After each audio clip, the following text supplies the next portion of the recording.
Before I start, I want to apologise about some of the past few videos not being up to standard itself.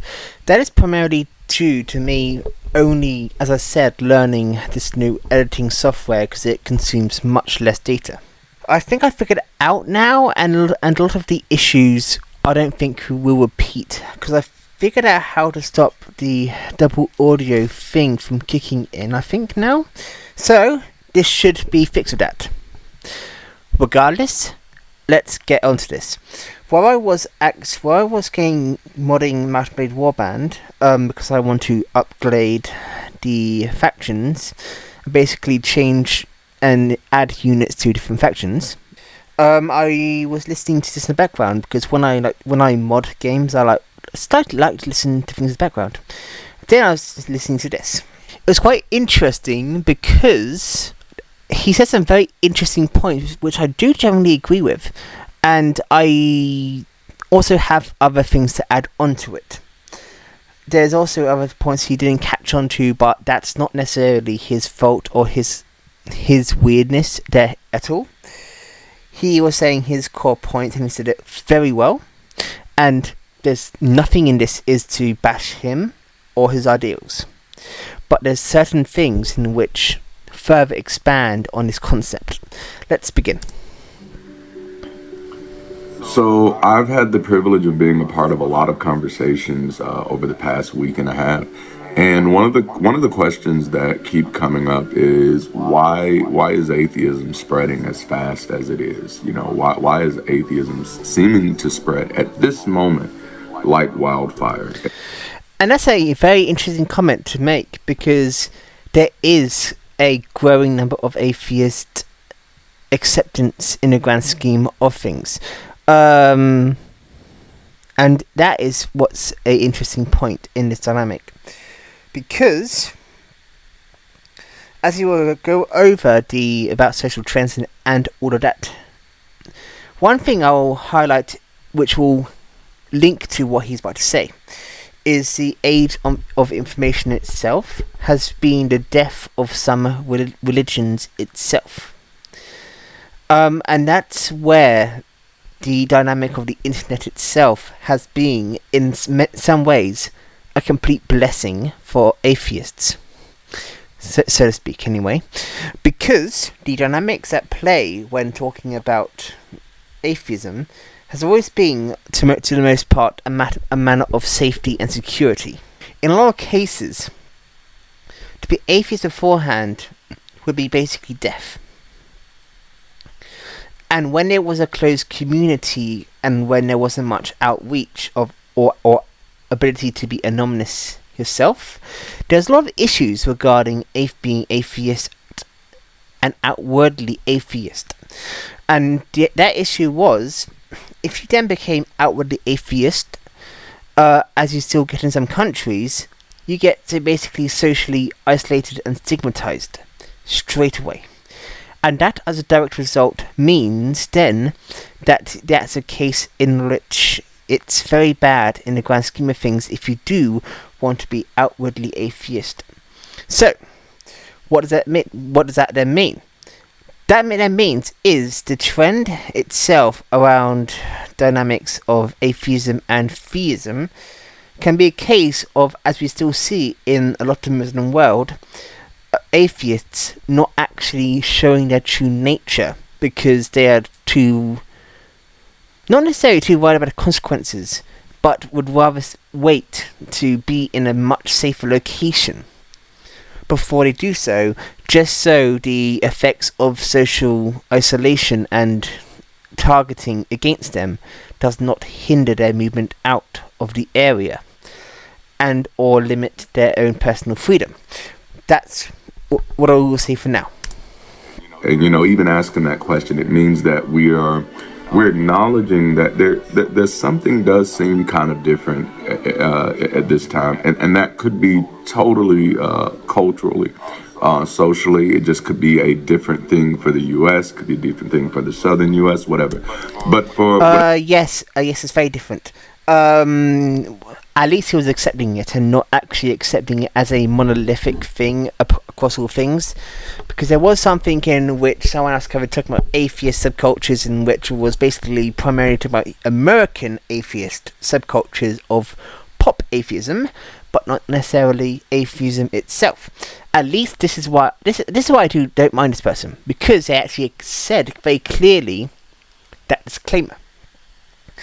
But a lot of the aspects of here will still apply in some other aspects, where other aspects in multiple countries might not apply in other countries equally as much. Whatever reason, it does feel different. And so I did kind of want to acknowledge this a little bit, because I have put some thought into it. And I think to even understand this question, we have to understand the socio-cultural and historical context from which atheism springs. To be clear. Yes, that's correct. That's a correct way to look at it in some ways, because for so long now, religion has been often linked with culture itself. The culture, therefore, has been linked to the religious identity. The ethics have been linked to the religious values. And that's where the interesting dynamics kick in. Atheism has always existed through human civilization, but it is only in the recent decades that it's had the freedom or the safety to be to exist as socially acceptable in wider circles, in wider relevant circles at that. I'd like to share my understanding of that context to perhaps provide a plausible answer to the question of why atheism now seems to be spreading and more people seem to be warming up to the idea. So let's kind of start with the earliest. The thing is, this isn't a critique, but I'm saying it's not necessarily a case of people warming up to the idea in some cases.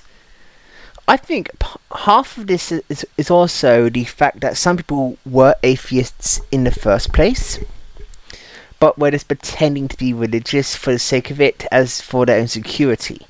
And therefore, as a direct result, there was a degree in which, of course, some are warming up and accepting of being atheists themselves who are having doubts. Of course, that's part of it as well. But I'd say also the massive spike that came with it is probably the repression of atheism itself, reducing, therefore allowing more people to be more empowered towards their own self-control. I've invited Mike back on because I think this being a topic of his interest. And again, sorry Mike, sorry for the late timing. As I said, university all day tomorrow and out for a performance in the city in the evening. And that means I would have basically no time in between. And then on Friday, it's packing. And then basically between Thursday and Friday, it's packing to go to a 3-day retreat. So. Well, that sounds pretty cool. I'd love to hear about it. But tell me something. I actually can't see the video. Is that okay? Oh, can't you? Yeah, it's just loading on Discord, like 2 cubes, like the PS2 logo. Sorry about the delay, technical stuff. Let's continue. Forms of religion. The earliest forms of religion that we can find, and there could be earlier forms even still, but the earliest forms that we can find now is totemism and animism, which is just basically this belief in external spirits. And so it's this idea almost that everything was spiritual. So when the winds blow, something spiritual. Do you think that's fair enough to say then about totemism and animalism, which is basically a form of paganism itself, being the first form of religion / spirituality? Yeah, for me actually, like I find that for the most part, the original religion, the original language really was Aramaic. That was humanity's first real language, and I think like the religion was like quite Semitic. So I'm not exactly sure. I mean, it's always good when you make statements like this. You always have to like sort of qualify it, like with which particular like evidence you're talking about. Because like, say for instance, my like pre-flood culture I'm talking about, like the Garden of Eden. Are you still there? Yes, I'm still here. I'm just being quiet. That's all. Okay, cool. So like for me, like the pre-flood culture, like it existed in between the Euphrates and Tigris rivers. So there was like an intersection of four rivers, and that was where the original human civilization developed because it was the Fertile Crescent. But anyhow, let's continue. Spiritual is happening there, or everything was supernatural, rather. That's probably a better word. So when the trees rustle, that's a supernatural event. When it rains, Actually, a better way to explain this, what the phenomenon he's talking about, is to probably say that he's probably talking about people trying to explain the world before the scientific revolution, and that's the best. And that's the best way I actually can. And that's why, for example, there's a lot of relationship between how modern science and paganism actually has a similar focus to that extent, as in there's a focus towards observation of the actuality of the world itself, and its connections. But the difference is that in the case I was talking about, with the animalism and all that stuff, is that there wasn't a understanding of what the foundational stuff was. Do you agree with that assessment? Yeah, well, it's actually interesting because like it comes into the discussion of like what actually constitutes a miracle. So, when you're talking about science, science is sort of like the miracle in and of itself because how everything seems to be self-sustaining. Don't make any weird claims about science. Science is just science. Science is not a miracle. It's just science. It's just the evolution of human development. Yes, but understand how like wonderful it actually is that like the world can sustain itself to a certain extent. Like that's like providence in action. Like that's what people are trying to say, like in terms of like real natural power. Like the laws of nature and so forth. Having awe and respect of nature is one thing, but don't take it to a weird extent. Anyway, let's continue. that's a supernatural event. When famine comes, that's a supernatural event. And so on and so on and so on. If a bug lands on your shoulder, that's a supernatural event. And it's so funny because we are, as a species, greatly far removed from that place, but I know there's still places, especially in the black community, where you can still find the residue of animism and totemism. Specifically, when someone says if you see a bluebird or a red bird, you're supposed to kiss it for good luck. That's a manifestation of animism, of totemism. Even the way preachers preach many times with that preacher's growl, and I'm a former preacher, so I know a little something about that. That preacher's growl is a form of animism, but that's not what this video is about. Interesting. The earliest forms of religion are the. If you want to talk about former preachers, if you want to, there's another former preacher which is actually far more, who goes much more into the details of the philosophical positions around religion and atheism and all that shit. Yeah, I'd be interested in reading up on his theology. I mean, sometimes, they have, like, really wrong theology and that, like, sets them off the wrong path, but some people just genuinely fall away. I mean... So it's hard to say, really. I mean, you have to actually, like, analyze the theology for what it's worth. Regardless, this is not about this one particular person. This is talking about someone who basically was a priest for years and just... and this basically became atheist while he was a priest, basically. But that's a separate person entirely. Let's continue. Yeah, I'll read on his history later on. Yeah, I'll catch up with his background. All good. Let's continue though.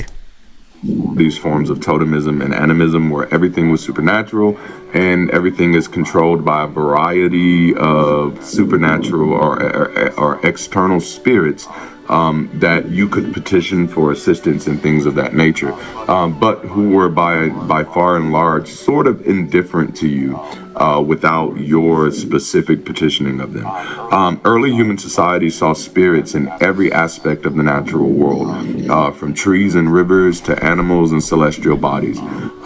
the externalization of spirituality into the environment likely served as a way for us to make sense of the natural phenomenon and its impact on human life, which you've heard me talk about before if you've seen me on other interviews. That there was a point in time, there was a point in history where some of the things that we believe today would have been appropriate believing then. Not appropriate because it was true, but appropriate because we did not yet have the tools or the time to know any better. Now we do. All right, so we then shifted from this idea. Can you stop the muffling on your end, Mike? Yeah, I've just been moving the mic. Don't mind me. Sorry about that. Of seeing external spirits and everything into seeing external gods in some things. And so this is our shift from totemism and animism to polytheism. And in this, we no longer see everything as supernatural, but we still do have this belief that most things are supernatural. And so if you're paying attention here, just within these two leaps, what we're watching is sort of while we're watching the sociological evolution of religion, we're also watching a recession of theism at the same time, because we go from believing that everything is that's basically what this video is about. He's talking about how theism and the spirituality has been slowly withdrawing over time to the point of where, as he was saying, how basically everything at first was mostly deemed as spiritual, where all the factors reduce, basically. Yeah. Well, I mean, I'm sort of like thinking about it actually, and it's almost, in a sense, like primitive communism. And then you go from like primitive communism to feudalism and all these other like class-based systems of oppression. And how it relates to this basically is like after the fall, people actually like ate like animals for the first time. And so obviously they evolved somewhat. For clarity, and because they relied on animals. For clarity, though, like of course they had a spiritual relationship with them. Correct? Clarity, though, does that make sense? Why animism came up? For clarity, though, you can't necessarily prove there was a fall or pre-fall society. Just making that very clear, unless you can prove it very firmly scientifically that is the case. Don't necessarily claim that as an absolute. I'm just saying that. Okay, but what's your philosophical position? Because if you believe in like primitive communism, and you don't go like so far as to like nobilize the savage, you don't have to like make a noble savage stereotype, as Rousseau said. Okay, on the topic of primitive communism itself, I mean, in the past, I'm sure there would be some degrees of it, sure. But as I was saying in my introduction, which I was saying before, means of communication itself changed. Basically, as I was saying about why some atheists in the past, who would have been atheists, didn't actually come out as atheists, was due to the closed community thing. And due to the closed community setting itself, it would have made things much harder to do in some situations, and in some cases would have made some form of primitive communism easier to do at the same time, sure. But that's neither here nor there.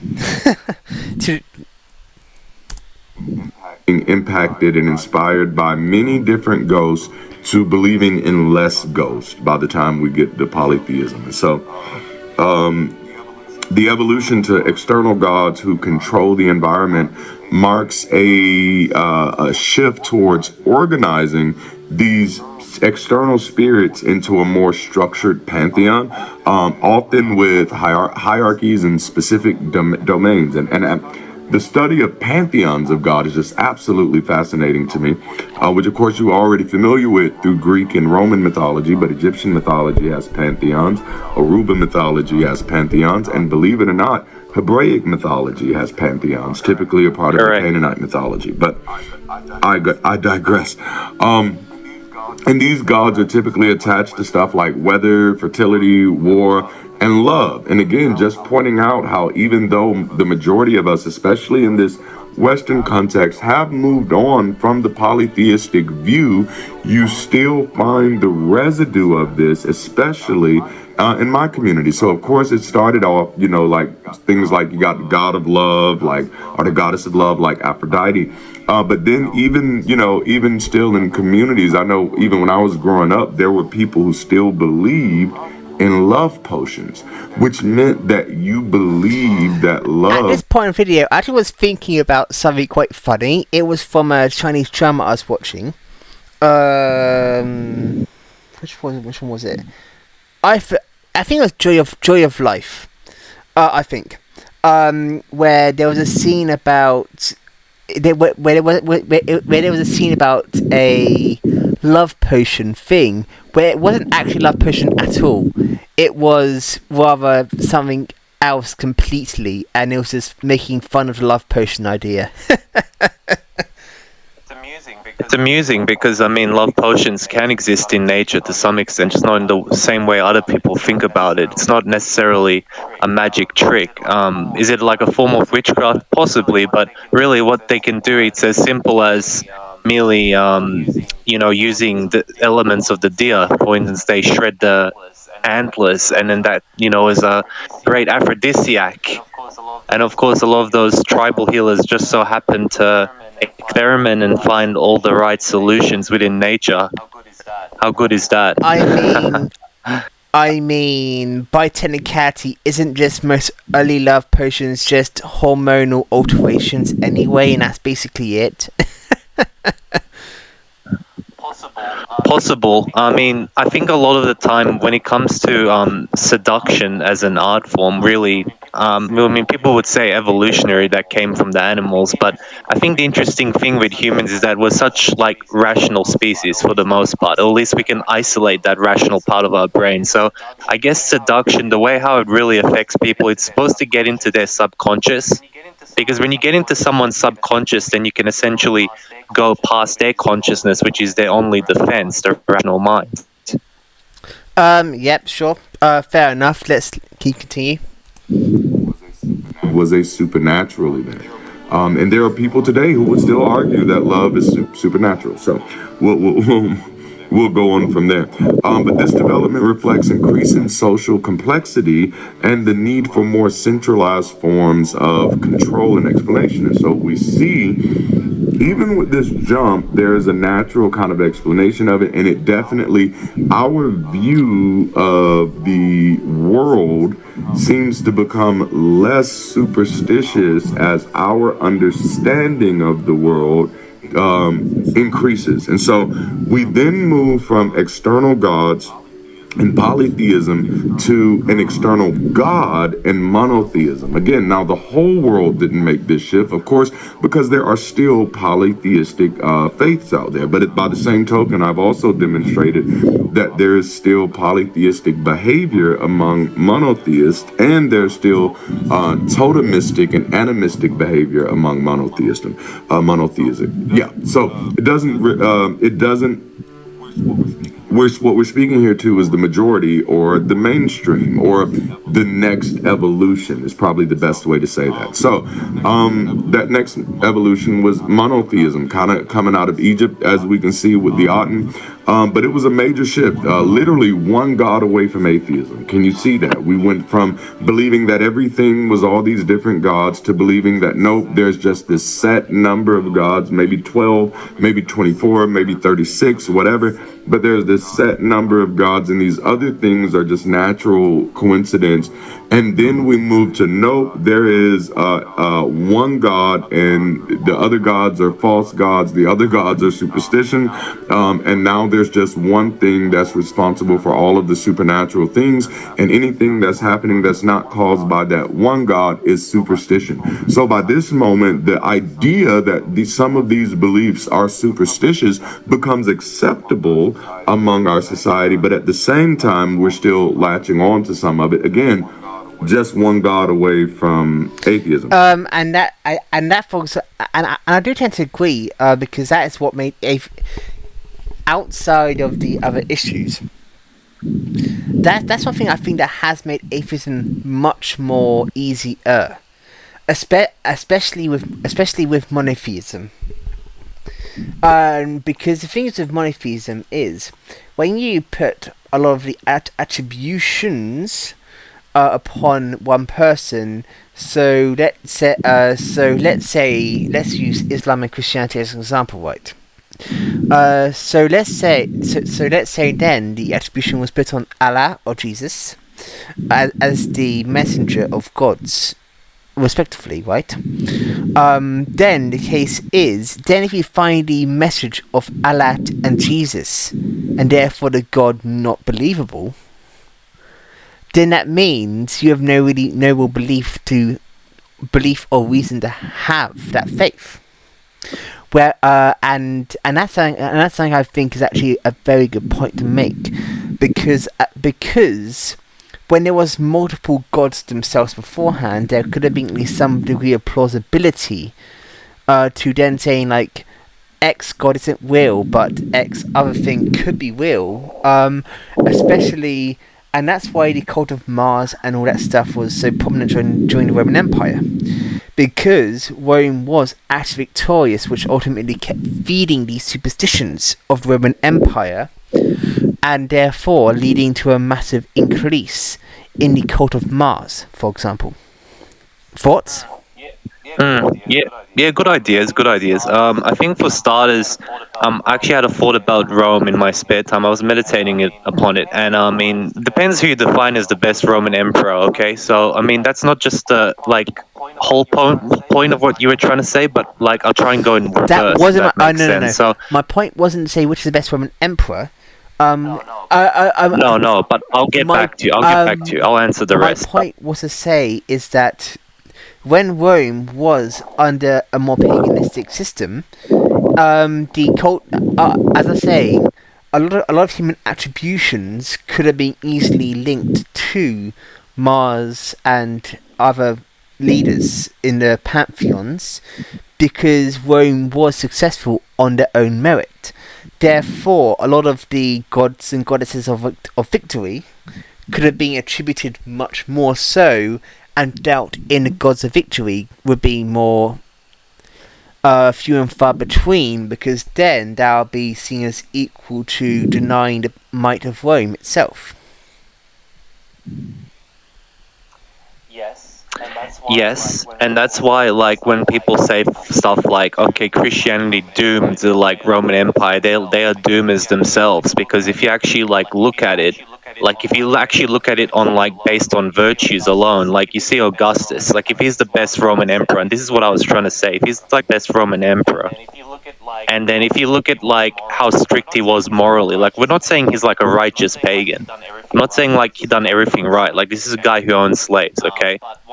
But what I'm trying to say is like this is a guy who made marriage a lot more stricter in Rome. He basically instituted fates worse than death. Because like in a lot of like ancient societies, what I really admire is the fact they exiled people of the society. And for them that was like a fate worse than death. So that's like keeping with humanity's history when we're growing up in tribes. But I will say like something, you know, everything that's like been written has come to pass. So like say for instance, you know, you extend the like Roman Empire's lifespan. I mean the Roman Empire, the western part basically fell in like the 5th century or something because of the Goths and whoever was raiding them. But then you extend the like empire's lifespan by like 1,000 years. Like I'm not really sure how people like define success nowadays, but that's like pretty darn good. Like that was our millennium, you know, as Christians, like Orthodox Christians specifically in my case. And then now like we've got this millennium afterwards. Sure. If you're talking specifically about Greek Orthodox Christianity, then yes, you're correct. And I think like in some way, you know, like everyone's had like a go in society, like everyone's like controlled society, and I think in some regards it would be awesome to see us like, you know, take the lead for once, because I mean I fully respect the Catholics, for instance, and the evangelicals and all that, but you know they've had their chance, their time in the sun, and it hasn't worked out exactly like they hoped. But Hence why like obviously But the core point of this is to say that is that The core point is to say that though, how likely is that even going to be in the grand scheme of things, especially with because the thing is, as it is standing, how do you plan to do that without indoctrination?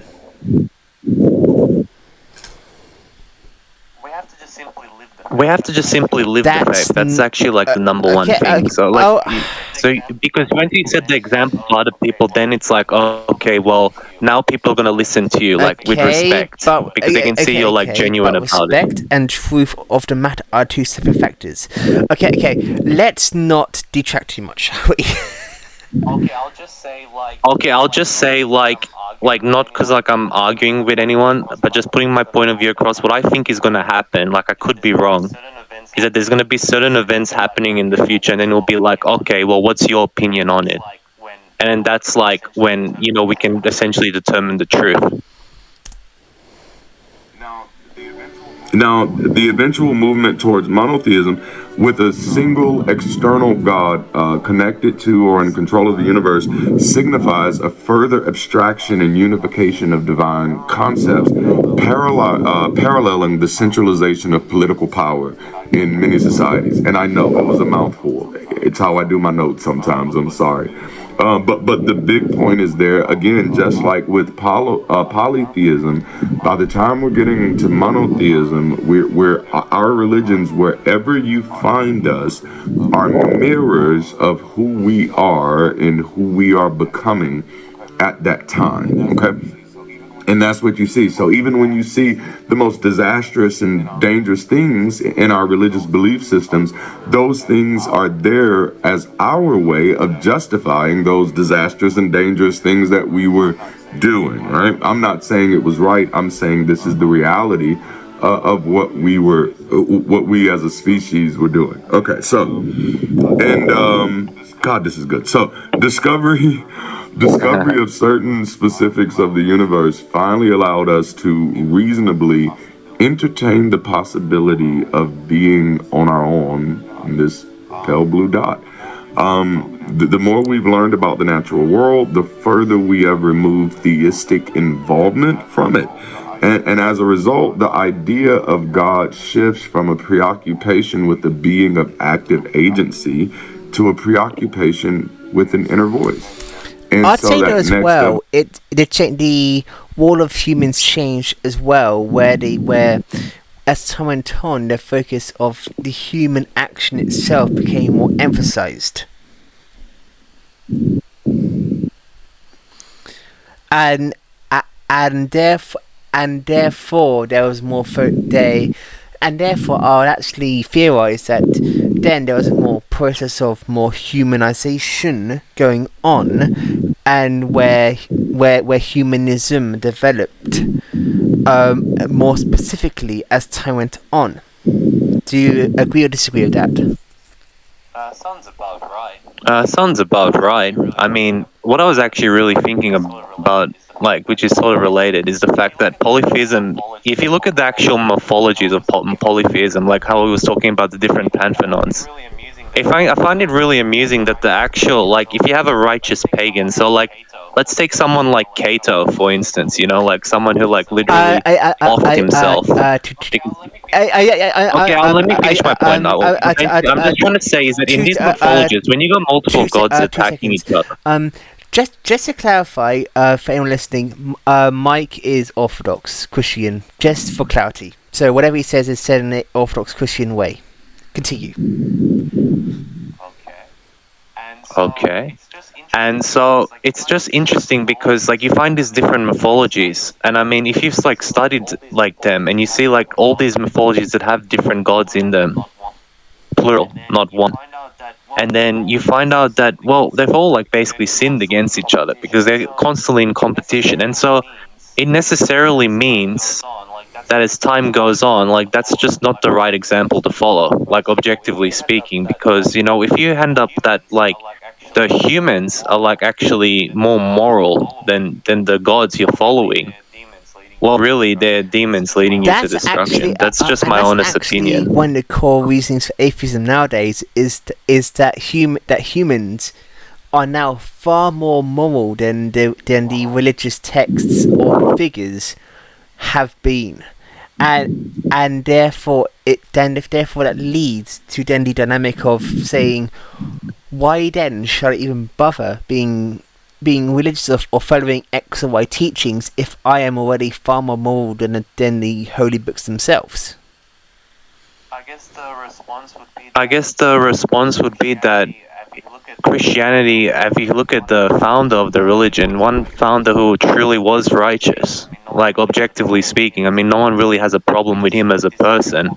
We just sort of disagree on what kind of person he is, i.e., his status as an entity, his status as a being. That's like what really we like have a disagreement with, Not like religious and necessarily. non-religious Not folk. But necessarily. That's part of it. But in some subsects, there's a very clear thing about the morality aspect. More so specifically where the idea of following a god is so reprehensible in morality that it would not even be considered. Oh yeah, I mean that's why we like sort of believe he's only like available for worship because of his personal conduct. That's the main like real reason, is that essentially like everything that was written came to pass in that like one man. I mean, it's hard to prove unless you sift through every single prophecy, but that's like something for you to figure out. I don't see prophecy in anything, so that'd be a impossible path in the first place. I mean, no, I feel off the top of my head. Like, for instance, the one that like comes to mind first is how he was like led like a sheep to the slaughter, which is to say that, you know, he didn't protest, he didn't fight back. You know, he knew what was coming, and he accepted that cup. Accepted the cup of God's wrath. I mean, that's just one of the prophecies. The issue with this whole thing is that, and this is what is being talked about here, is the actual standards changed, because what you're doing, because of course you as a theist will act as a theist about it, but what is now a much more common thing is asking for direct evidence of something to exist before following it, Okay, so are you talking about chronology? Because I guess if you talk about like the Old Testament, if the book of Isaiah was written before the book of John, then that means that, you know, there is a causal link between the two subjects. If you're saying that like the Old Testament was built after the New Testament, then yeah, you would be right. Then there is an issue with the chronology, it wouldn't be a causal link. And that's where I understand. Because some theists are theists without actually knowing what they are actually following in the first place. And there's, I've seen it many times where a lot of atheists become atheists after reading the Bible or the holy text, and that was their reason to become an atheist, and that is mostly in those cases I think that's due to the nature of scientific inquiry and actually wanting evidence and plausibility for for something they believe in.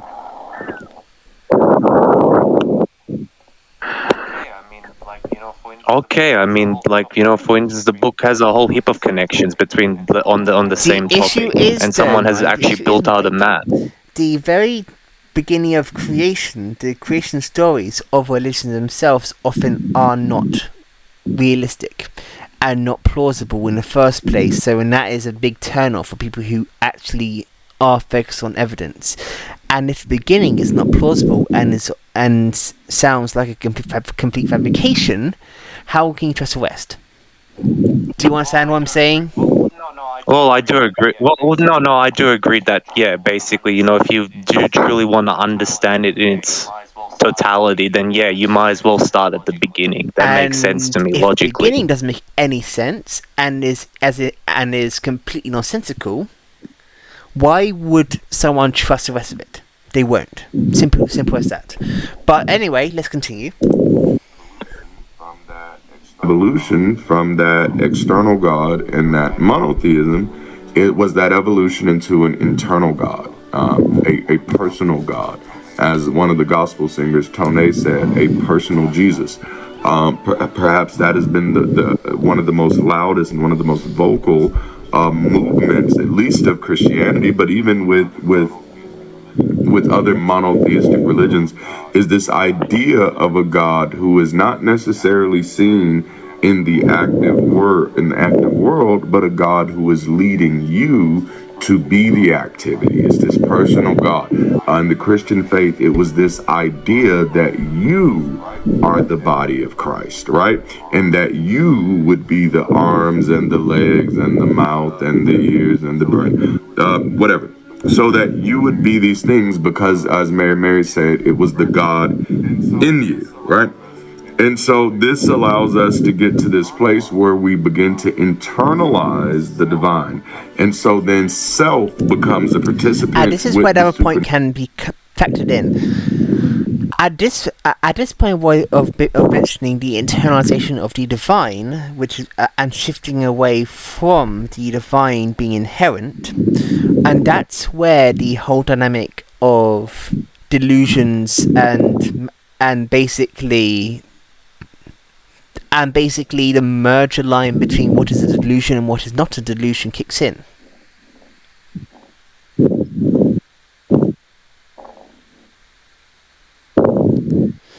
I'm just thinking about it. I mean, if you think about it, really, like, you should know, like, what you're doing is right, what you're doing is wrong. Like, for the most part. I mean, like you said, Brennan, like, some people don't read the text, so how are they supposed to know right from wrong, right? But I feel that, you know what you're saying, yeah, it does come across, like, as dangerous ideas. This idea that somehow the divine could be totally internalized. No, that's not really, like, how the Lord is. That's not really how, like, the Old Testament thinks of it, right? Isn't actually wrong, because I've heard it enough times about people talking about that sort of concept in their own ways. How they feel that they don't need to be externally overtly religious, because they know that internally they are following the divine word of X or Y. And that So the issue in body subjectivity, is it? and That's like part of the also, issue. And that's why we have like 40,000 gospels. That's why atheism is getting stronger as a direct result. Because when there's so much subjectivity with religion, what then is a motivation to be religious at that point, if not indoctrination? Well, that's why we have to find the truth for ourselves. And that's what I'm saying, Mike. Correct. Find out the truth, and guess what we do? They look for the truth, and in some cases, they just they become an atheist in that path to find truth. That's what I'm saying to you. What I think genuinely, like, of course, like, there's never been a scientific experiment on this, but this is my theory. Tell me if I'm right or wrong. People who are conspiracy theorists, people who are into the faith, they've got advanced pattern recognition. No, not necessarily. Advanced pattern recognition, I don't think that has anything to do with this. Well, it does if you can draw a map, like, of every single connection in the Bible. Like, you have to have, like, I mean, that could be computer generated for all we know. And, like, I got my own issues with technology personally. Like, we know technology can lie. We know ChatGPT changes its mind every darn second. That's not the issue. But as I was saying, talking there about conspiracy theorists and religious people, there's also a actually interesting relationship between multi-level marketing level scams and religion, believe it or not.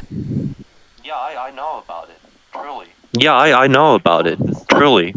And, you know, it's sort of disturbing because it's New Age spirituality, and it's corrupting existing belief systems. For example, right, I was watching a anti-MLM channel. They were talking about Mormon missions, right?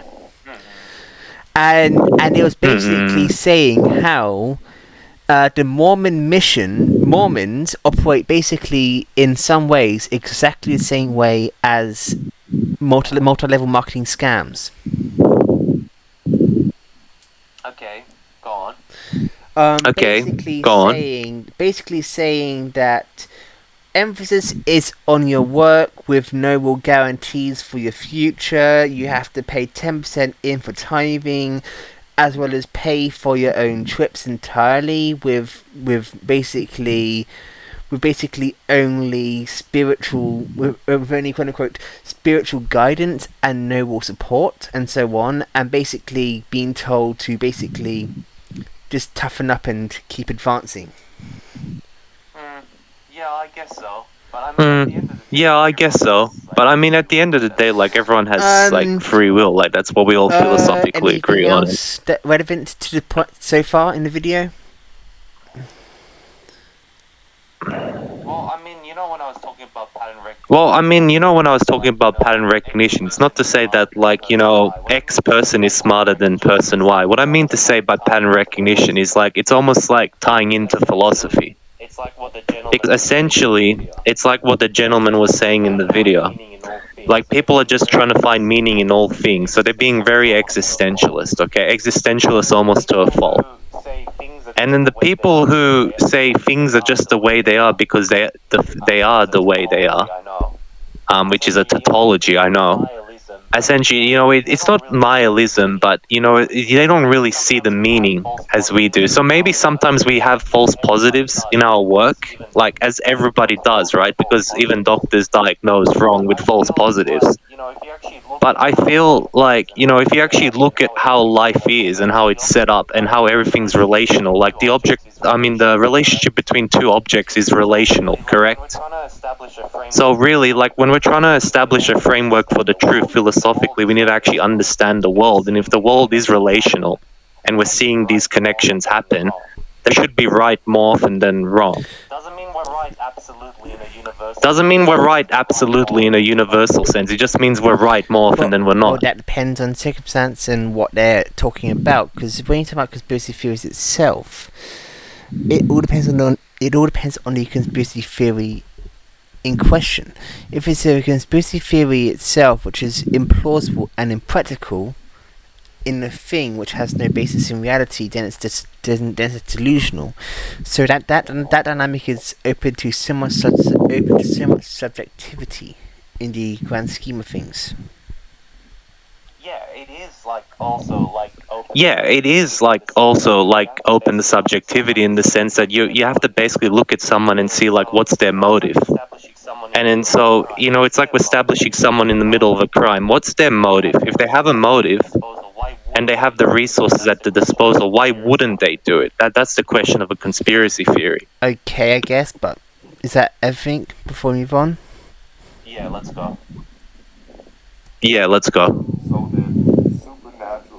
So then supernatural things happen because people do things. So almost, you know, at least in my context, again, I do my best not to speak for everybody else's, but at least for my context, when you get people who say, hey, God paid my bill, in every single situation, it was somebody that actually paid their bill that they just took the credit from. In every single situation, there has never been a situation of God manifesting money to do something for anybody, to do anything. But every single time those people who take those internal beliefs, it now becomes whatever people do, I will now give God the credit for that. No wonder relationships are in such ill repair in my community. So, the transition to an eternal God represented a significant philosophical and theological shift, emphasizing personal connection and the indwelling of the divine within the individual. Again, self becomes a participant with the supernatural. But then this most recent evolution, and again, this is not saying that atheism has not always been with us. This is saying this most recent evolution sociologically has created a climate where atheists can be more accepted, right? So any thoughts from that section? Yeah, I mean, like, thank our lucky stars. Like, not that I literally believe in astrology, of course, but like, imagine, us living in a Middle Eastern country, like, we wouldn't have that choice of free will. So, I mean, yeah, it's partly sociological, but it also helps that the actual, like, religion we were brought in, like, allows for free will. And like some religions don't allow for free will, okay? Like some philosophies don't allow for free will, like determinism. So I mean, like that's like kind of ironic, because in a sense you have to piggyback, but that's just how life is, right? You're gonna like take every advantage that's given to you. You're gonna deal with the card you're dealt with. And that's something. And that's something which also Christianity itself kind of dooms itself with as well in this dynamic, because if they want to work with the idea of free will itself, that also means then it's basically creating its own downfall, isn't it? Okay, but how it works is, quality over quantity. I mean, yeah, it's a rule of dialectics that quantity is quality, given a large enough extent. But the individuals who genuinely do the right thing by their own free will and, hold themselves to account, I truly believe, it's going to work out for the best. Sometimes you have to lose the battle to win the war. And I think, in some regards, yeah, you can't exactly, have your own way all the time. It's not going to work out that way. But yeah, we do make a difference in our everyday lives, and that's like the Obviously. motivation, essentially. And the key point here, I think, to mention is the dynamic surrounding attributing God's will or religious will for others' actions, which I find the most infuriating thing to actually do in general, as well. Because the whole attribution of God for human actions, I think it's kind of weird as a thing. Yeah, you can't be determinist. Yeah, you can't be determinist. Like, I mean, yeah, people are falling into determinism, but really, what we kind of like consider, in a sense, to be like God's will, like how I would understand it without impeding on human agency, would be like this. How I understand it would be that we have a predisposed idea in our minds. So, like, we have an idea that we're going to go in for something at a certain day. And of course, like, for whatever reason, it doesn't work out. Yes, God willing, of course it does. And then what's going to happen is that some way, somehow, we're going to be pleased with the outcome because we don't have any other choice, genuinely. Like we made our decision and it didn't work out. So we have to feel joy in everything we do. That's like partly why we say, okay, well, it's His will, But because it that's wasn't where meant to be. Like, but we that's where tried our dispute best, it just is, didn't work out because the the way we question hoped. of God's will is a case in point of attributing it in most cases unfairly, which is what the point in the video is saying. Attributing unfairly God's will to some things which has nothing to do with that at all, but rather other human kindness. Maybe, yeah. I mean, like you said earlier, depends on the example, yes. So, like, I mean, I could bring up a relatively minor example that doesn't exactly convince you or doesn't sway your opinion. But I know for a fact that sometimes I have an idea in mind and that idea doesn't work out and it serves a greater purpose. But that's but the thing That's how we is, look at but it, the thing isn't is it? again Like, that's do we feel nothing to do joy? with religion itself. That's just a Okay, I guess. I mean, sorry to interrupt, but I mean, it's like external circumstances all the same, correct? So it just depends how we like react to those external circumstances internally. Like, do we feel joy that, perhaps we've been saved? Like, because sometimes we just do decisions gung ho and we don't think rationally. But then when the opportunity passes us, we don't have a fear of missing out anymore. And because we don't have that fear of missing out anymore, we realize in retrospect we actually made the right decision in the end to hold off. It depends. So it's really, really It really complicated, depends on the like context decision of what you're framework. talking about specifically anyway in this. But the point of attributing human actions to God's actions is something I don't think anyone should do in the grand scheme of things. Yeah, we use it for motivation, basically.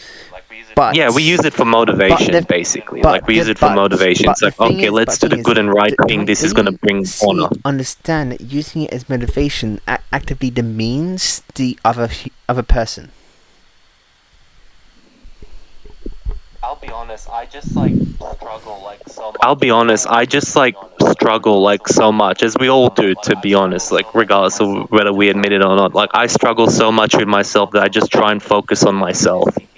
Not so much like what the other person is thinking or doing. I just try and focus on how I relate to other people.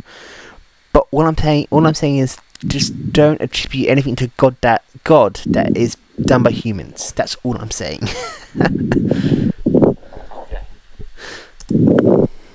Okay. And this is where the supernatural literally fades from relevance. And at this moment, we've moved from external spirits to external gods to an external god to an internal god, personal god, to now it's just self. And this is the place where we evolve enough sociologically to recognize that the voice we've been following the whole time has been our own.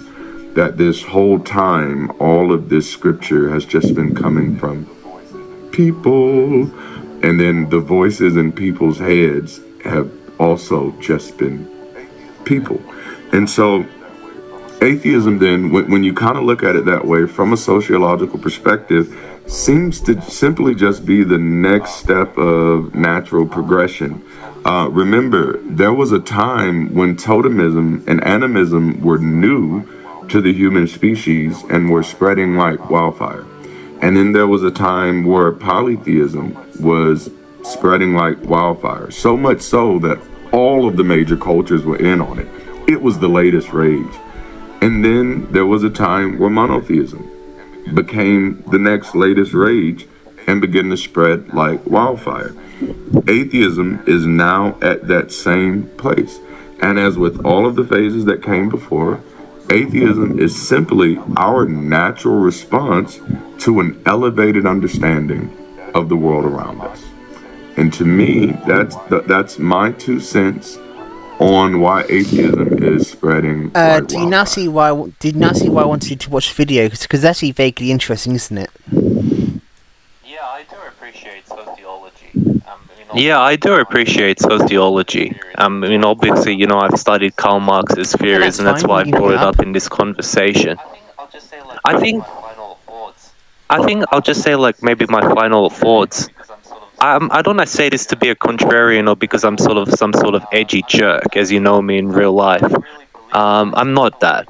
No, what I really believe in, I sort of believe in a sort of de-evolution, the human species. And I believe in de-evolution, which is a novel idea. I don't really think it's been proposed all that often, but there is some scientific evidence to back up my claims. So, say for instance, we can like cherry pick certain examples. I'm not going to do that too much. One example I like to bring in is like we talk about like knowledge as a species. And one of that is building the pyramids, which we've talked about in personal conversations. And I firmly don't listen to the Geographic Channel. I believe humans well and truly built the pyramids. Okay. So it should be obvious, but some people genuinely believe otherwise. But the point I guess I'm trying to make is that we had people in the past who knew this, and they knew this to be an easily accepted field of knowledge. And then when the need has left us to build, pyramids for whatever reason, for religious, burial purposes, and now we only have maybe one other person since that time who's actually managed to use a similar technique, and he figured it out by himself. So I think how de-evolution works is that the more knowledge we have access to, surprisingly, as a species, we actually aren't able to filter it out because we're getting confused, basically, by how much information. Like, the human brain just wasn't designed to process all this crap we have on our smartphones and computers. And I think biologically, why I also believe in de-evolution. I don't think of de-evolution as just a social or cultural thing. I think de-evolution is in the fact that as time goes on, we have more junk DNA, in our bodies, essentially. That's another like reason for de-evolution, in my opinion. So what do you think about some of these ideas that, yeah, like on paper, we're actually getting smarter in terms of IQ, but I also feel that, in terms of information processing, in Right. terms of pattern recognition, like we're going on the Right. decline. We're actually On this losing topic, though, certain fields of you also knowledge. have to understand that a lot of the technology companies themselves, and let's say a lot of gaming companies, for example, literally build their stuff around addiction purposes. And unless there's like a state rule, something like in China where they enacted the banning of inbuilt cycles or and stuff like that. I forgot its exact one, but it basically banned in-game gambling and addictive cycles. And if I remember correctly, part of it was banning seven day login rewards and stuff like that for very clear reasons. But the point is, Yeah. the question is not necessarily the level of information; it's the weaponization of information. Possibly. I mean, in some regards, if you think about possibly, I mean, in some regards, if you think about how much propaganda has been thrown our way by the industrial complex, and like this has been something that's been happening since the time of Sigmund Freud, more specifically, and we see how Sigmund Freud is being pushed in the universities. Objectively speaking, I mean, most philosophy nowadays is a mix of Marxism and Freudian thought, and that's why in the idea of de-evolution, and this is why I genuinely believe that world history is coming to an end, for better or worse. And I don't say that to be a doomsday cultist, but I say that in regards to the fact that what else could we possibly create as human beings? I mean, a lot of our greatest advances, especially in the modern era, have been technological. And so we genuinely are running out of ideas. We're running out of material at this stage, and that's partly the reason why the environment is deplenished to the extent it has been. I Is the guess mining for sure, these but at the technological same time, resources. at the same time, we will still advance in things. That's not the dispute. That's not a dispute. As I said, though, it's more about how things be used. That's the main concern. And as you know well, because I know you know, go on. I know you know well enough about Marxism and all that stuff. I don't need to explain to you why I say that. And I'm not bothered doing a whole entire lecture about the reality of materialism and capital this very second. But my point here is to say that we still can progress because, for example, solar radiation can still provide enough energy if you commit enough money and resources into it, for example, and that can then be the foundation of the next industrial revolution itself. That's not the issue. Getting energy is actually not the issue. For example, right? So it's just that the developments we have in it is very limited. But as technology expands and the more we can harness of solar radiation, the more energy we can harness in the grand scheme of things, right? Do you get what I'm saying? Yeah, and I mean, I guess going on about my world history coming. Yeah, and I mean, I guess going on about my theory about world history coming to end, it's like, someone can be right essentially for the wrong reasons. And like, how the capitalists were saying when the information age came after the Cold War, that yeah, this is the end of history. And then it's like, well, in a sense, it is the end of history because look what's happening. People are actually losing skills. People don't actually know how to live properly. So even from the beginning of the human species, like after the fall, or even since we came out of Africa, depending on what you believe, we've always been fighting to survive. That's just how it is. And some people say that we're in a better place now than we used to be. But the problem is that technology inevitably fails, and you don't have to be a Luddite to see that. Of course, And I've got issues Mike, with of course, technology to technology some and events extent. can potentially fail, and that's why you should balance out technology with other things that won't fail, obviously. But still, at the same time, advanced technology at the same time, because technology itself, if you build it and curate it in an appropriate way, can be of benefit. It's the issue with technology is the over reliance on technology. Yes, and I think the issue, having read Ted Kaczynski's theories, is that the issue with the Industrial Revolution, in a sense, is that it made humans think that they can dominate nature. But that's never actually been a thing. Like, even from the beginning of humanity, the idea was to have dominion over nature, which implies responsible management, i.e., moderation and balance. And that's the perfect example of why our current world is failing, is because people think they're going to thrive. But who is actually thriving nowadays? But the funny thing is, people in the rich countries aren't rich. Is that at the end of the day, nature can still kill us quite quickly, and if you want to control, if you want to dominate nature itself, nah, you can't do that, because nature itself can just kill us all if it wants to. Yeah, there must be some consequences to our actions. If there weren't any consequences, there must be some consequences to our actions. If there weren't any consequences, then we might as well be nihilists. Of course, for actions. Obviously, I'm not saying be nihilist. I'm just saying. I am just saying, in the grand scheme of things, if nature wants to kill us, it can kill us. Yeah, that's like why we need to actually,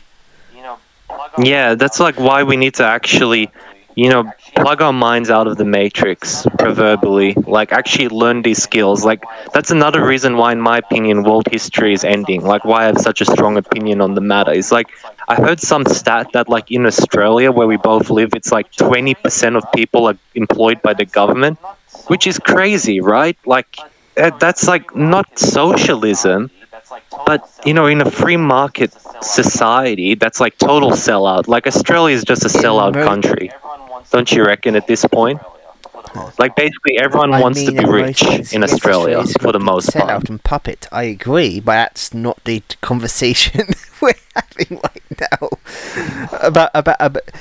Because right now we aren't having a conversation about Australia a sellout and puppet. No, we aren't. That's not a discussion this very second, is it? Though you know that.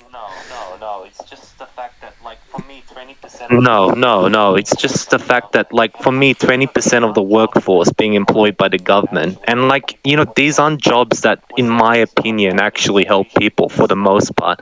We're saying these jobs are administration for the state. And so, why wouldn't world history be ending, essentially? Because people are putting their entire faith into the state, which is just not going to work out to have 20% of the population. Because these jobs are useless, right? And, like, what if they get automated? I'll wind up because we're going to ranting territory, and that's not going to end anytime soon, so just round up. Yeah, fair enough. I just, like, question, what we've discussed. Yeah, fair enough. I just, like, question, what we've discussed in terms of evolution and the relationship between people. And I feel like we're living in a bureaucratic hellhole. Like, that's actually what's affecting the relationships between people. And I firmly believe that as world history draws to a close,